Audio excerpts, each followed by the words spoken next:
Assalamualaikum warahmatullahi wabarakatuh. Alhamdulillahil latifir raufil mannan, al halimil karim, ar rahimir rahman, al awwalu fala syai'a qablah, al akhiru fala syai'a ba'dah. Wa ashhadu an la ilaha illallah wahdahu la syarika lah, Al-Malikud Dayan, wa ashhadu anna Muhammadan abduhu wa rasuluh, al-mab'usu ilal insi wal jan. Allahumma salli wa sallim wa barik ala abdika wa rasulika Muhammad wa ala alihi wa sahbihi wa man sara ala nahjihi wa ihtada bihadihi wa istanna bisunnatihi ma tawalatil azman wa sallama tasliman katsira, amma ba'd. Fa ya ayuhan nasu taqullah, wahai hamba-hamba Allah, bertakwalah kepada Allah Azza wa Jalla dengan sebaik-baiknya. Pintu takwa telah dibuka oleh Allah Azza wa Jalla kepada kita dengan penganugerahan kedatangan bulan Ramadan al-Mubarak, dan kita masih hidup di dalamnya. Tuan-tuan coba toleh ke belakang, berapa ramai orang-orang yang kita kasihi dan sayangi sudah hampir dengan Ramadan mereka telah meninggal. Ramai pula orang-orang yang telah kita menghantar mereka ke perkuburan setelah mereka hampir menjejaki Ramadan. Kita pula masuk ke bulan Ramadan, ada yang masuk dengan penuh persiapan dan kelengkapan. Ada yang masuk Ramadan karena ditolak. Masuk bulan Ramadan, berpuasalah dia, karena orang ramai berpuasa. Ada juga orang masuk Ramadan seperti mayat hidup, tak tahu apa Ramadan dengan tak Ramadan bagi dia sama saja. Kita nak bercakap hari ini dengan orang-orang yang beriman, kerana Allah Subhanahu wa taala ketika memfardukan Ramadan ini khusus untuk orang beriman, sebagaimana firman Allah taala, a'udzubillahi minasyaitonir rajim, ya ayyuhalladzina amanu kutiba alaikumus shiyam, kutiba alaikumus siyamu kama kutiba alal ladzina min qablikum la'allakum tattaqun. Ayat ini dituju kepada orang beriman. Ya ayyuhalladzina amanu, wahai orang yang beriman. Kalau kita rasa kita beriman, bukalah telinga. Kalau kita rasa kita beriman, dengar betul-betul ini cakapan Allah dengan kita. Kalau kita rasa kita beriman, maka tunduk dan patuhlah kepada perintah ini. Kerana itu para ulama di kalangan sahabat dan ahli-ahli tafsir mengatakan, iza qala Allah ya ayyuhalladzina amanu, bila Allah mulakan ayat itu, wahai orang yang beriman, far'i sam'ak, buka telinga kamu, buka mata kamu, buka hati kamu, karena di sana akan ada arahan yang akan diperintahkan ataupun larangan yang akan dilarang daripada kamu melakukannya. Para jemaah yang dihormati dan dikasihi, ayat ini dituju kepada kita. Dalam siri yang lepas kita telah bincang tentang tadabbur Al-Quran, faedah-faedah daripada Quran. Di antaranya, untuk kita menjiwai, merasai Al-Quran ini manis, iaitulah apabila kita baca Quran, kita merasai, menjiwai bahawa Allah berkata-kata dengan kita melalui ayat ini. Tapi kalau kita baca Quran, ayat ini turun ke Bani Israel, ayat ini turun ke Musa, ayat ini turun ke Nabi Isa, turun kepada orang-orang Yahudi Quraisy, kita mana? Bila kita nak jumpa ayat turun kepada kita selain daripada ayat yang disebut tadi? Kalau kita orang beriman, maka ayat ini turun khas untuk kita berbincang. Apa yang disebut? Kutiba alaikumus siyam, difardukan ke atas kamu puasa. Kenapa? Nak suruh kamu lapar? Nak suruh kamu dahaga? nak suruh kamu tidak boleh duduk dengan isteri di siang hari.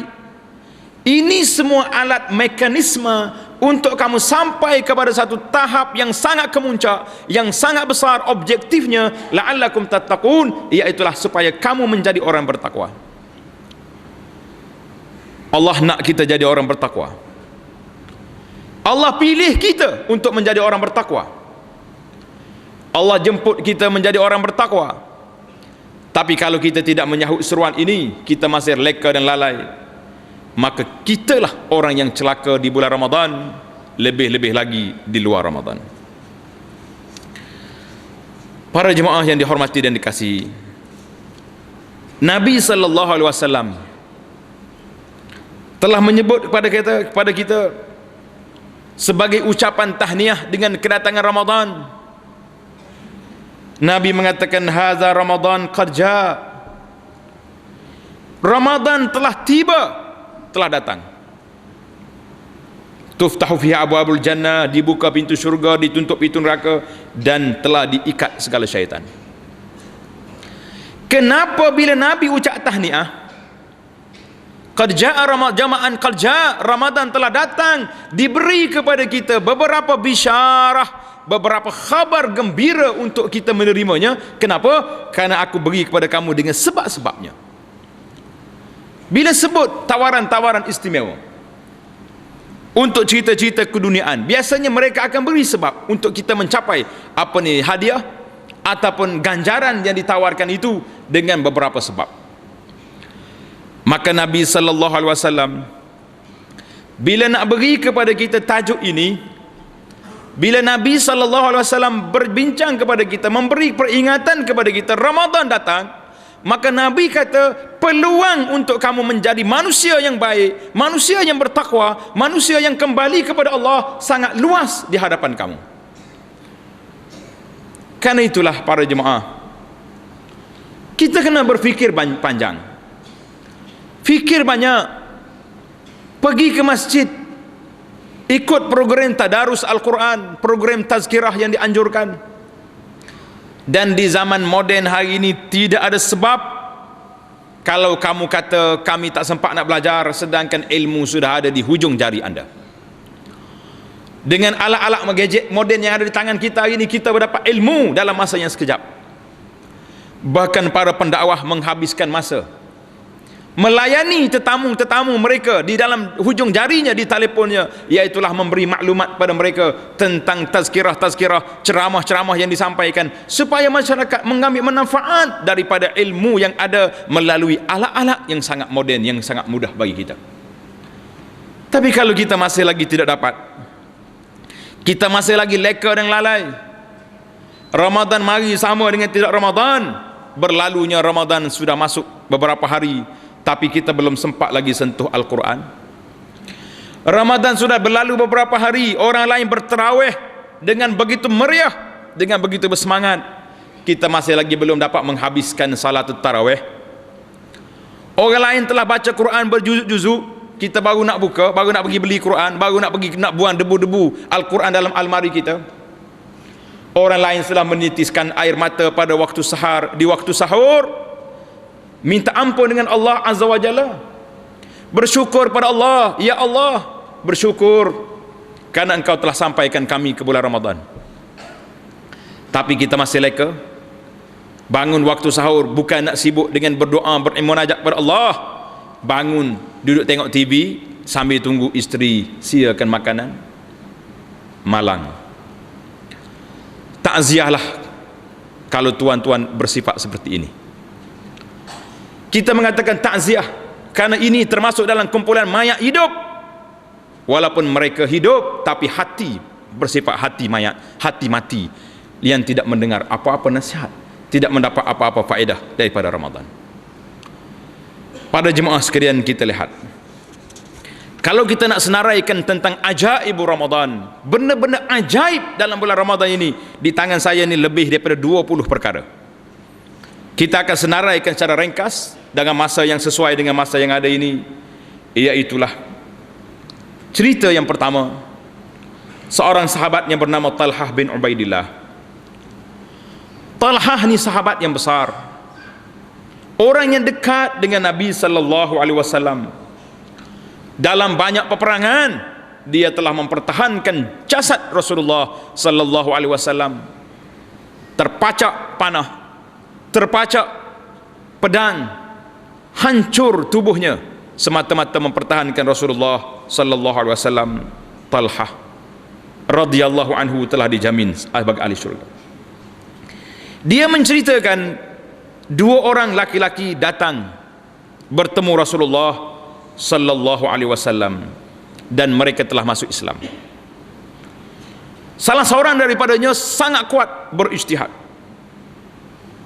semangat kuat beribadat. Yang seorang lagi biasa, sederhana.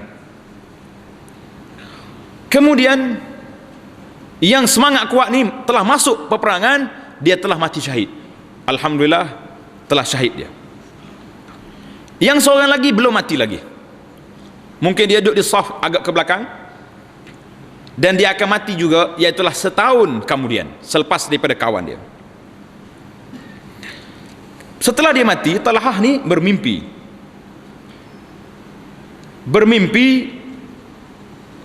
dia tengok dua orang ini. Salah seorang daripadanya orang yang mati kemudian itu keluar daripada pintu syurga dalam mimpi dia. Kemudian keluar yang pertama, yang mati awal, yang mati syahid. Kemudian bila pagi esok, dia pun pelik, ya Rasulullah, orang zaman dulu senang nak takwil mimpi pergi jumpa Nabi sallallahu alaihi wasallam. Maka dia pelik cerita ni, kenapa orang ni mati syahid, yang ni mati kemudian tapi duduk depan. Bila sampai cerita ni kepada Nabi sallallahu alaihi wasallam, Nabi kita tanya, min ayyidhalika ta'jabun. Nabi kata, wahai para sahabat, apa yang kamu pelikkan? Mempelik tu apa? Qalu ya Rasulullah kadza, cerita tadilah. Maka Nabi kita jawab, alaysa qad makasa ba'da hadza ba'dahu sanah. Bukankah orang yang duduk, yang mati kemudian tadi, walaupun kalau dia mati syahid juga pun dia mati kemudian, tapi dia sempat lagi selepas kawan dia mati tadi berpuasa pada bulan Ramadan. Wa adraka Ramadan fasamahu, dia sempat bulan Ramadan dan dia berpuasa. Qalu bala. Sahabat kata, ya Rasulullah, ya, yang panjang umur tadi sempat menambahkan lagi bilangan, menambahkan lagi ibadat dia, kemudian dia mati juga syahid selepas pada itu, tetapi dia ada ibadat tambahan lebih daripada sahabat dia yang mati awal. Qalu bala wa shalla kaza wa kaza sadatan fi sanati. Qalu bala. Nabi tanya, bukankah dia solat lagi begitu banyak dalam setahun? Sahabat kata, ya. Qala Rasulullah sallallahu alaihi wasallam, falama bainahuma ab'adu ma bainas samai wal ardi. Maka duanya mempunyai darjat yang jauh di antara langit dengan bumi. Subhanallah. Hadis ini diriwayat oleh Imam Ibnu Majah dan ditashihkan dalam kitab Sahih Sunan Ibnu Majah. Para jemaah sekalian, kita tidak sedar kita berada di mana pada hari ini. Alasna fi Ramadan? Bukankah kita berada di bulan Ramadan? Kita akan jawab, bala, ya. Bukankah kita sekarang berada di musim yang begitu baik, di musim syaitan sudah tidak ada, di musim kebajikan yang begitu luas kepada kita? Kenapalah kita masih lagi menganggap bulan ini sama dengan bulan lain? Bulan Ramadan tidak sama dengan bulan yang lain, kerana Nabi sallallahu alaihi wasallam sebut dalam hadis yang telah kita baca berkali-kali, bermakna suasana,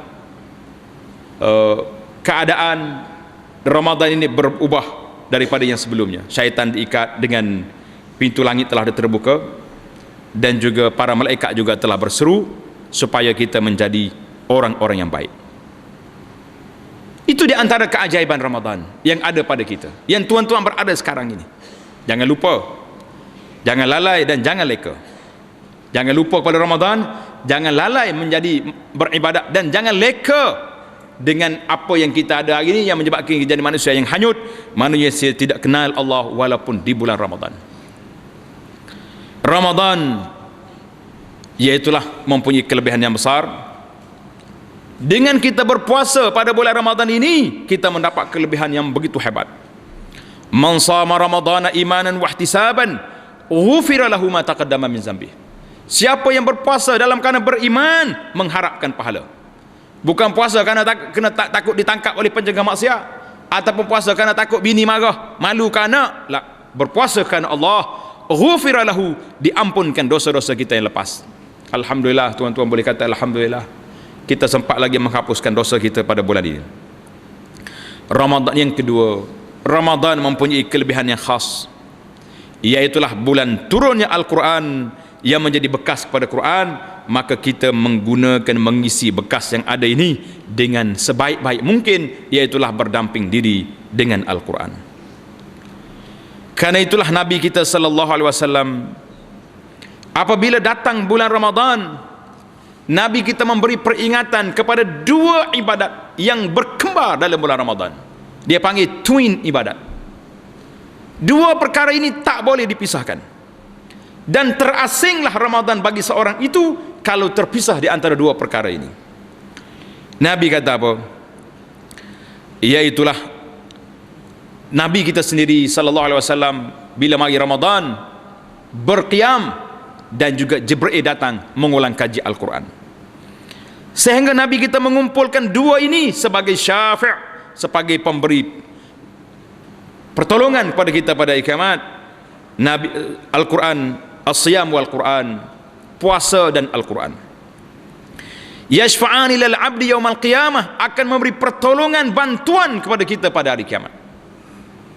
Puasa kata apa di hadapan Allah? Ya Rabbi, mana'tuhu ta'ama wa syahawat bin nahar, aku telah halang dia daripada makan, minum dan syahwat pada siang hari, dia ikut. Fasyafi'ni fih, maka berilah saya pertolongan untuk bawa dia ke dalam syurga. Wa yaqulul Quran, Quran pula datang. Mana'tuhu nawma bil lail, aku halang dia daripada tidur pada waktu malam. Kerana orang baca Quran pada waktu malam, sama dalam salat tarawih kita. Karena itulah sebaik-baik tarawih ini tulul qiyam, panjang lama berdiri dengan kita baca Quran. Hari ini kalau lagi panjang sikit berdiri, esok tukar masjid, lama kat sini, masjid lain lebih cepat. Kita bukan soal nak laju, soalnya tulul qunut, panjang berdiri itu kerana membaca Quran. Ini yang menjadi matlamat, yang menjadi punca. Tapi salatlah di mana-mana pun, cepat ke laju, yang pentingnya salat sudah sekali ingat imam lebih baik daripada orang yang tak salat. Kalau nak yang terbaik, ini dia punya formula dianya, tulul qiyam. Baiklah, kita tak mampu nak salat lama-lama sebab ada orang tua, ada orang tak larat, ada ibu-ibu yang bawa anak-anak, maka kena cepatkan. Baik, tak, ahlan wa sahlan, bawalah anak-anak ke masjid, ajar mereka salat, jangan biarkan mereka bermain di belakang. Itu bukan di taman kanak-kanak, ini masjid. Ini satu penyakit juga. Bawa anak, tak jaga anak. Ini masalah. Bila orang masjid larang, dia repot dengan ustaz. Dia kata, ustaz masjid ni larang bawa anak. Dia bawa anak, dia tak jaga. Bawa anak letak sekali dengan kita, salat, biar mereka belajar beribadat kepada Allah Subhanahu wa ta'ala. Sudah kita tarawih, kita balik rumah kita, tak mampu nak salat lama, boleh sama ada kita berdiri salat, Allahu Akbar, kita baca Quran. Boleh pegang Quran di tangan, boleh, tidak jadi masalah insya-Allah. Kalau tak mampu berdiri, duduk atas kerusi boleh, duduk bersela pun boleh. Solat sunat bebas, kita nak buat apa saja. Syarat dianya tidak syarat berdiri, duduk macam syarat lain kena ada. Ada wudu, ada kiblat, itu sama. Ataupun tak solat pun tak apalah, susah sangat, duduk saja, ambil Quran, baca. Mana'tuhu anil naum, Quran kata aku halang dia nak tidur, sampai baca Quran sampai mengantuk. Sebab esok nak pergi kerja, tak apa, mengantuk pukul 12, kita tidur pukul 12. Memanglah kalau baca Quran ni di antara punca yang menjadi sebab mengantuknya, baca Quran. Tapi kalau tengok TV, tengok cerita, lambat lagi lah boleh tidur tak? Nak tunggu sampai sahur pun mungkin boleh. Quran kata apa? Aku telah menghalang dia daripada tidur pada waktu malam, fasyafi'ni fih, maka berilah kepada saya pertolongan untuk bawa dia ke syurga. Qala fayushfa'an, maka diberi kepada puasa dan Ramadan, puasa dan Al-Quran, membawa tuannya ke dalam syurga. Tuan-tuan carilah tongkat, Carilah tongkat yang boleh kita bertongkat untuk ke syurga di bulan Ramadan yang mulia ini, dengan kita berpuasa dengan penuh kualiti, dengan kita baca Quran dengan penuh sebanyak mungkin yang kita mampu. Hadis ini diriwayat dalam kitab Sahih At-Targhib Wat-Tarhib dengan sanad yang sahih. Ramadan memberi peluang yang besar kepada kita. Raihatut al-ibadah, suasana ibadah yang begini besar, maka ambillah peluang yang besar ini. Jangan kita ketinggalan, karena siapa dia ketinggalan pada bulan yang besar ini, bermakna orang ini telah terhalang daripada mendapat rahmat Allah Azza wa Jalla. Maka bagaimanakah garis panduan? Apakah garis panduan kita nak mendapat puasa yang mempunyai kualiti, puasa orang-orang yang bertakwa? Jangan setakat berpuasa tak makan tak minum, itu mudah kata para ulama. Bagi kita yang telah beriman dengan Allah, telah menerima kutiba alaikumusiyam, kita telah belajar panjang dalam kuliah kita, dalam siri yang lepas telah kita sebut, iaitulah tarikh puasa itu menahan makan, minum, jima di siang hari dan perkara-perkara yang lain yang berkaitan dengan syahwat. Itu yang zahirnya. Apakah tarikh puasa yang batin yang sebenarnya? Iaitulah bermakna puasa yang sebenarnya setelah kita meninggalkan perkara-perkara yang halal, makan, minum, isteri kita semuanya halal, kita tinggalkan min ajlillah, kerana Allah, maka di sana terdapat beberapa kategori, beberapa kriteria, beberapa perkara-perkara yang mesti diambil kira untuk mencapai tahap puasa yang sebenarnya. Karena itulah tidak sempurna tahap takwa seorang hamba Allah, tidak sempurna kita menjadi orang yang mendampingkan diri kepada Allah Azza wa Jalla, kecuali dengan meninggalkan perkara-perkara yang haram. Puasa daripada perkara yang halal wajib, mesti meninggalkan perkara yang haram. Karena itulah Nabi SAW bersabda, man lam yada' qawla zur, siapa yang tidak meninggalkan perkataan yang dusta. Masih lagi duk buat benda-benda yang tak baik, maki orang, caci orang, buat fitnah kepada orang, duk tuduh macam-macam lagi pada mulai Ramadan, menipu orang, jual benda basi, kata hak baru buat, contohnya hak semalam lagi, tipu orang, nak jamu buka puasa tipu. La, falaisa lillahi hajatun fi an yada'a ta'amahu wa syarabahu, Allah Ta'ala tidak berhajat orang ini meninggalkan makan dengan minum. Ini amaran cukup keras. Hadis ini dalam Bukhari, bahawa Nabi kita sallallahu alaihi wasallam kata, Tuhan tak berhajat mu tak makan tak minum, yang meninggalkan yang halal, sedangkan yang haram kamu masih lagi gomo, masih lagi mentah ke darah di bulan Ramadan. Apa tidaknya pagi-pagi buta duduk kutuk orang, tengah duduk puasa lembek lotek, nak bergerak tak mampu, boleh mengumpat orang. Apa puasa macam ni? Ini bukan puasa secara yang sepatutnya. Ini orang tidak makan, nama dia. Dalam hadis yang lain, laisa siyam minat ta'am wasyarab, bukanlah puasa yang hakiki itu setakat meninggalkan makan dengan minum. Innamas siyamu minal lagwi war rafas, puasa itu meninggalkan perkara-perkara lagu, perkara yang tidak berfaedah, perkara yang leka, perkara yang tidak ada nilai di sisi Allah Azza wa Jalla. Puasa tapi duk main benda-benda yang tak ada faedah, duk tengok cerita-cerita yang tak ada faedah, duduk tunggu di tepi jalan pun tak ada faedah. Kadang-kadang pergi masjid, duk buat tangga masjid, bukan masuk dalam masjid, baca Quran. Ini pun lagu ni maknanya benda yang tak ada faedah. Warrafas, dan perkara-perkara yang membawa kepada perkara yang membawa kepada seks dan perkara yang tidak baik. Hadis ini dibawa oleh Ibn Khuzaimah dalam Sahih Al-Jami'.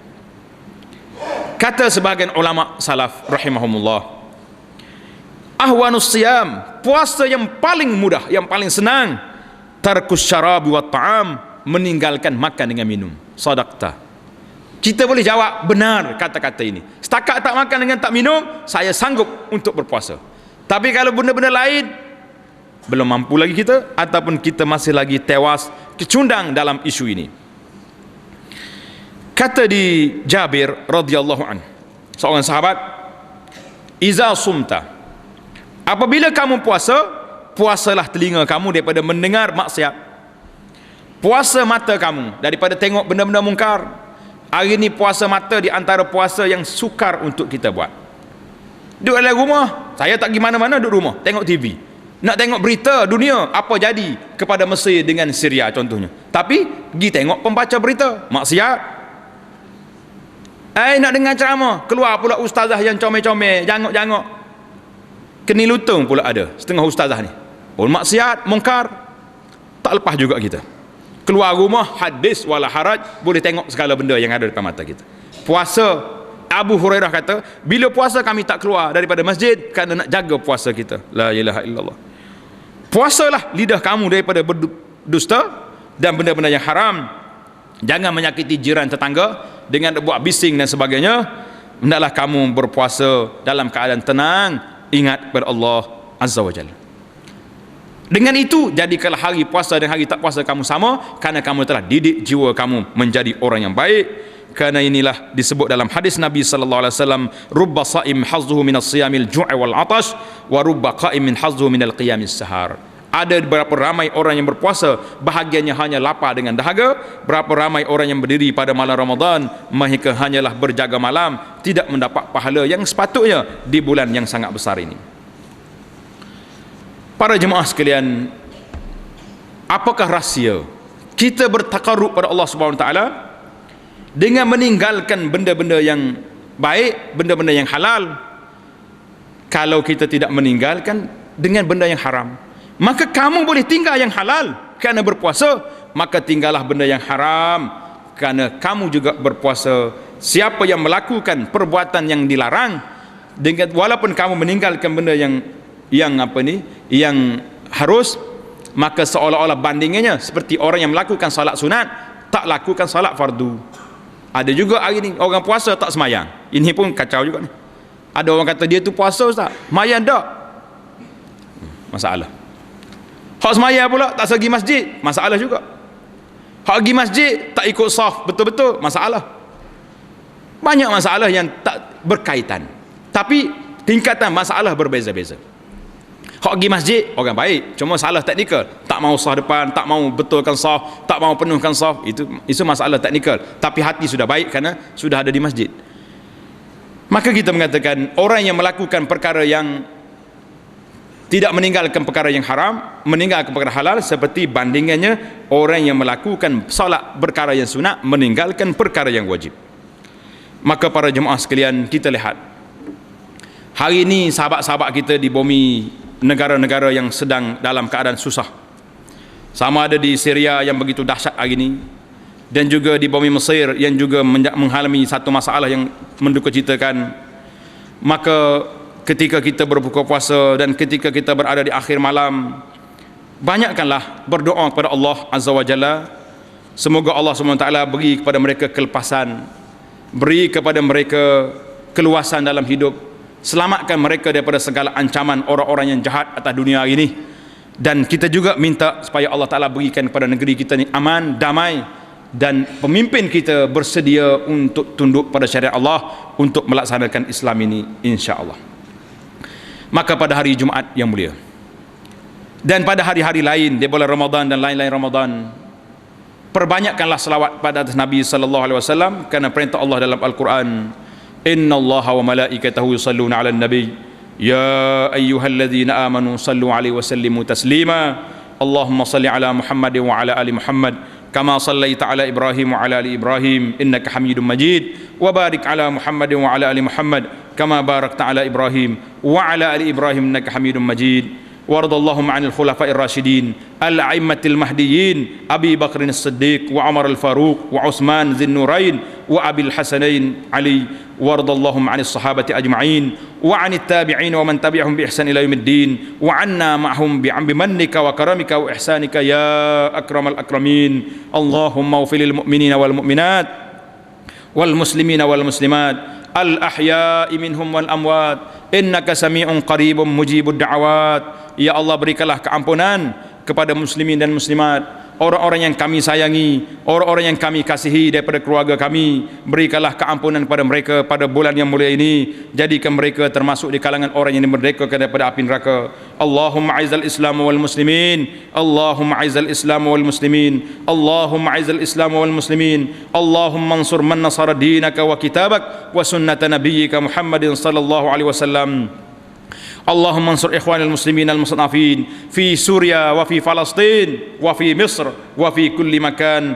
اللهم انصرهم في أرض الشام، اللهم انصرهم في أرض الشام وفي كل مكان. اللهم كن لهم ناصرا ومعينا وحافظا ومؤيدا. اللهم آمن روعاتهم واستر عوراتهم واحقن دماءهم. اللهم عليك بأعداء الدين فإنهم لا يعجزونك. اللهم عليك باليهود ومن شايعهم، اللهم عليك بالنصيريين ومن شايعهم، اللهم عليك بالرافضة ومن شايعهم، اللهم عليك بالمنافقين والعلمانيين ومن شايعهم فإنهم لا يعجزونك.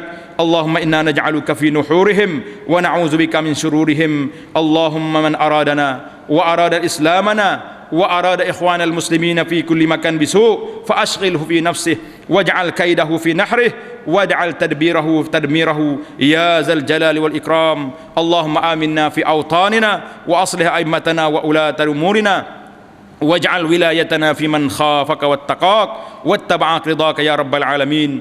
اللهم اغفر لنا ولإخوان الذين سبقونا بالإيمان ولا تجعل في قلوبنا غلا الذين آمنوا ربنا إنك رؤوف رحيم. ربنا آتنا في الدنيا حسنة وفي الآخرة حسنة وقنا عذاب النار. اللهم وفقنا للعمل الصالح في رمضان، اللهم وفقنا للعمل الصالح في رمضان وارزقنا الصيام والقيام وتلاوة القرآن والصدقة وإطعام الطعام يا أرحم الراحمين.